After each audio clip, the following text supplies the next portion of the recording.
There is an extremely powerful mechanism in CSS called inheritance. And so let's now learn all about inheritance. And actually, we already saw inheritance in action before.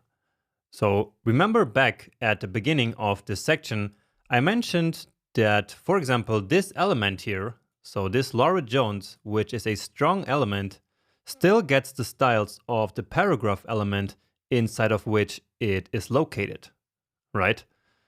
So let's inspect this element here. And so, of course, it is a strong element. And so as a default style, and so that's the user agent style sheet, remember? So as a default, it gets the font weight of bold, right? But then here we see that also it gets inherited from the paragraph, so from its parent element. So here it gets the italic, the 18 pixels of a font size, and also the line height of 1.5. And so basically what this means is that inheritance is a mechanism by which some styles, so some properties, get their values inherited from parent elements to child elements. So let's now use this in a big way by setting some styles onto the body element. So we use the body elements to set some styles because the body element is the parent element of all the other elements in our HTML document.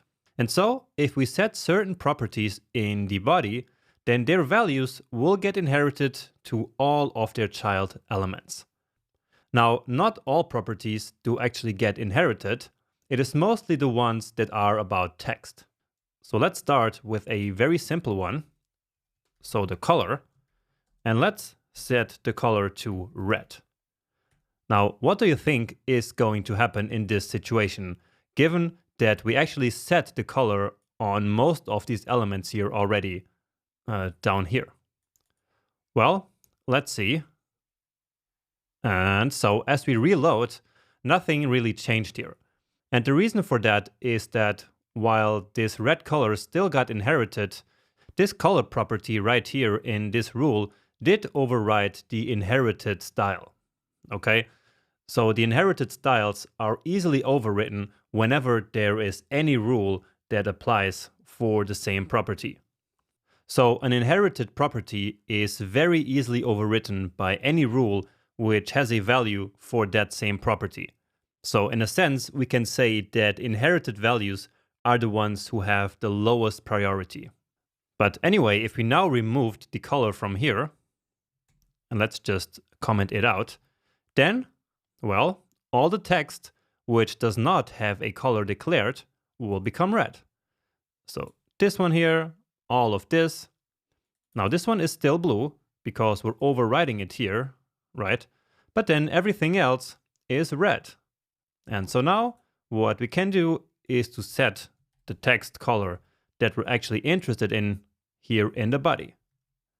And so now all the text is gray such as before, but all we have to do is to declare that value in the body, and then this value 444 gets inherited for the color for all of the rules which do not have a color declaration.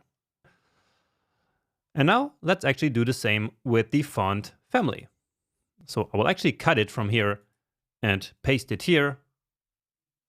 The same for this one. And so once again, all the elements got the sans serif value here inherited for the font family property. All right. And actually, if we go back here one step, so I'm just putting it back. So you see that here the links, they're actually still in the serif style because nowhere in our code we added the font family of sans serif to them, right? So now I'm doing it again here, pasting it here, and take a look what happens now. And you see now they are just like the rest of the text in sans serif. And so actually we no longer need this selector here. We can just get rid of it. And just to be sure, I really want to clarify something here one more time. So this is really elements inheriting values for certain properties from one another. So this is not conflicting selectors. Or in other words, this body selector here is not selecting all of these elements. Okay? It does not apply to all the elements. Instead, what we do is to declare values for these properties here, such as color and font family, and then they simply get passed down to all the child elements that are contained within the body. And so that's why we use the technique of putting these properties that are related to text into the body. Okay? Because these are the ones that we then want all of the elements on the page to have. Now, as I said before, many styles do actually not get inherited because that would be very impractical for most of the properties. For example, let's say border top. So if we declare a border top of 10 pixels and solid with our blue color to the body, let's see what happens then. And indeed, it simply added this blue border to the top of our body element. But it did not do so to all of the child elements, right? Because again, that would be very, very impractical. And now let's take a quick look at a graphical representation of inheritance to really make it crystal clear.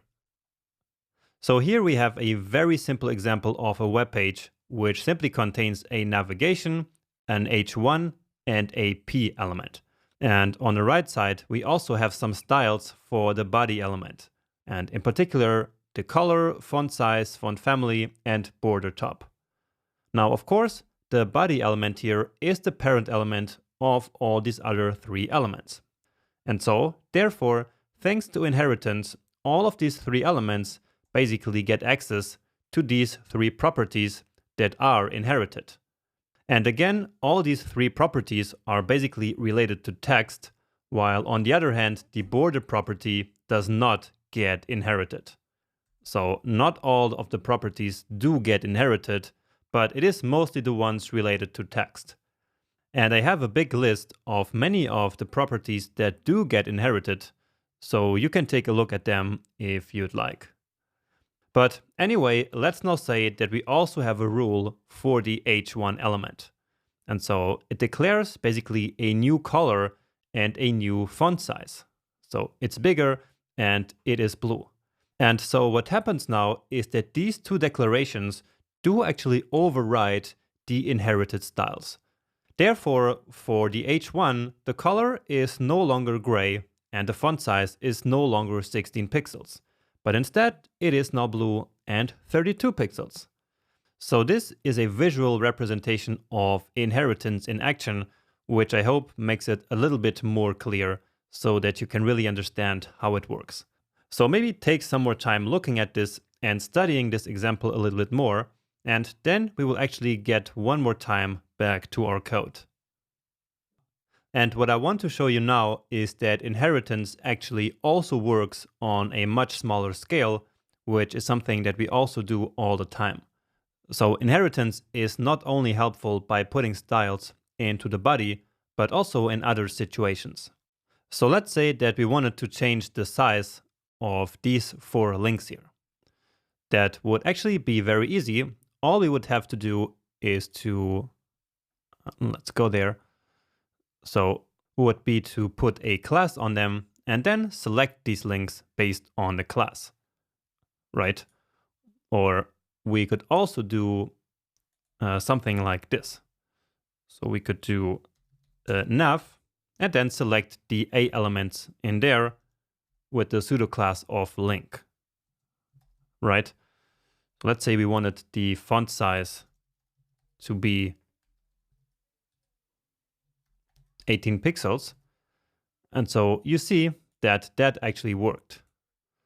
But now let's say that we, for some reason, also had a paragraph in here saying this is the navigation. And so this is now probably 22 pixels big. Let's see. Yeah, because that's the default that we set for the paragraphs. But we also want this to be 18 pixels, just like everything here in our navigation. So how could we do that? Well, of course, we could add that here like this, and it would work again, right? But we could also do it in a much better way. So we don't need all of this. All we need to do is to say nav and then set the font size to 18 pixels in here, and then all of the rest should inherit those styles. Now, actually the paragraph here does not inherit it because we specifically set a font size of 22 for the paragraphs already. So that might not be such a good example. Let's use a strong element here. Okay, and so now this should be 18 pixels just as specified here. So if we took this back, then let's see what we got there. All right, so nothing really. But now if this was here turned on, so if we set the font size in the navigation to 18 pixels, then now we could see that the strong element here got the 18 pixels inherited from nav. Okay, and so now everything here is 18 pixels, and that's thanks to inheritance. Okay, so this is a technique that we use all the time, but let's now actually get rid of the strong here. And again, I can actually comment out this code just like we did in CSS before by hitting Command or Control/. All right. And now just to finish, there is actually another way of adding some styles to all of the elements. So let's go back up here actually, and I will put it here. And what I'm talking about is the Universal Selector that I mentioned in the slide about conflicting selectors. So basically, the Universal Selector simply selects every single element on the page. And so this is useful if we actually want a certain property applied to all elements, but which does not get inherited. So for example, the color we want on all the elements, but the color gets inherited. And so we can simply put it here in the body, right? However, now imagine that we wanted the border top on all the elements. So this, for example, we could paste this here, and as we reload, we would get this beautiful result. So you see every single element, and that includes like the EM here and the strong. So all of them now have this border top, right? So not really helpful, but it helps demonstrate that we really can apply a certain style to every single element on the page.